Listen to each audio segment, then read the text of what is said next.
पक्ष 2026 पालन अवसर में आज कवि सूर्यनगर पौर परिषद अनुकूल कवि सूर्यनगर अंचल बहु कवि कवयित्री साहित्यिक लेखकों को नहीं अमृत पीढ़ी सारस्वत समारोह अनुष्ठित हो जाइछि।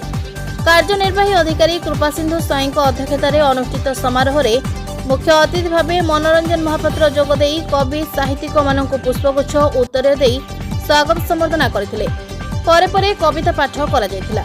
एही अवसर में कवि नंदकिशोर प्रधान को स्वरचित पुस्तक ओम साई भक्ति चौतीसा और कवयित्री सौभाग्य मंजरी नाथों द्वारा लिखित विहंगावलोकन पुस्तक उन्मोचन करा जायथिला।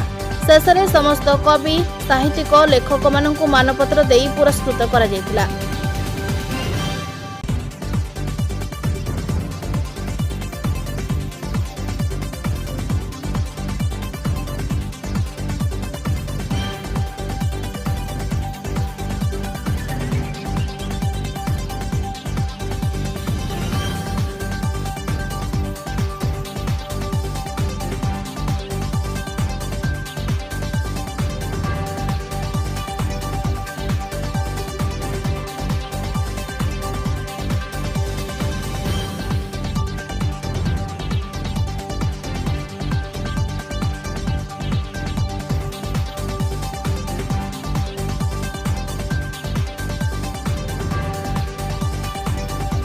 अनुष्ठित कार्यक्रम में पौर परिषद कर्मचारी परिचालना करथिबा बेले बहु व्यक्ति उपस्थित थिले।